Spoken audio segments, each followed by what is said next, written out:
All right, so we're gonna double flare for 37 degrees for the AN fittings. This is my hydraulic flaring tool. Sorry. Let's see if I can.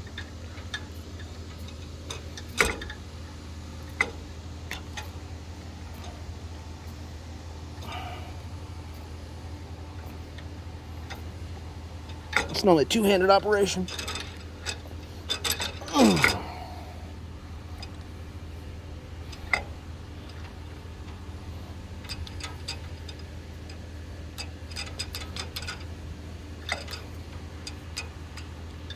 Let me flare this thing with two hands, and then I'll get you guys back in the video. So the bubble part's done to invert it, and now we're gonna make the 37 degree flare. Oh, sorry guys. So now we have our double flare. It's inverted double flare there. That is the collar, and that is the nut. And again, this is stainless steel as well. This is stainless to stainless. You want to use that so you don't destroy this surface. You want this surface to crush on it and seal. So you got to use stainless with the stainless line. All right, that's going to be there like that, and I'll show you the front end. So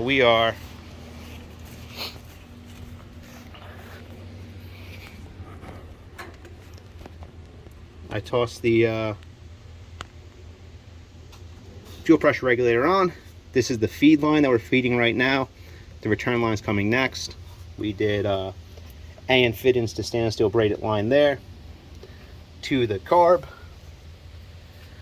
You can see that shitty red fitting in there. It's because you know, Edelbrock sucks. I don't know what else to say. And we have this line going to there from the reg. None of this is really sealed up yet. I'm just trying to fit it.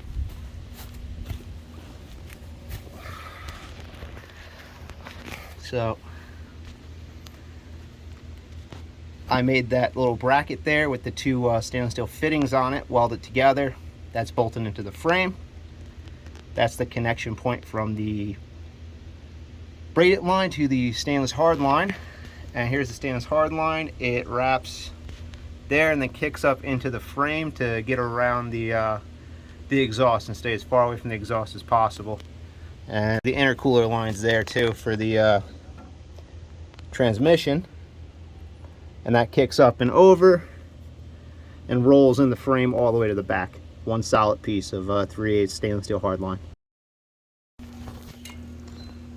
All right guys, so this is the sending unit, and the tank attachment is the original one. I heavily modified it. I actually potted it with epoxy, 5-minute epoxy, because I didn't trust there was no pinholes or anything left in it, because it is, you know, from 1978, and everything else is basically done. So I've ran the electric, that's the positive, there's the ground for the sending unit. Tightened everything up, had the fittings together, blew everything out, tightened everything up. So we are set up to put this in and run the last two pieces of braided line to these two bulkhead fittings, and hopefully it all works from there.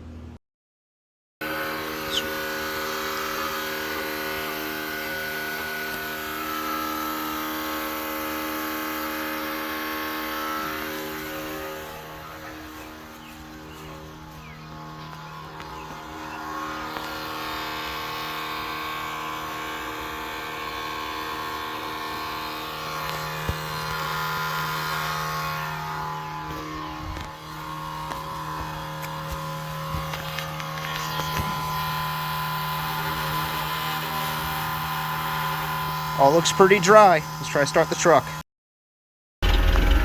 Still running a little rough. Need to probably adjust the carburetor a little bit. Maybe the float's off. No leaks, just kicked it around the block.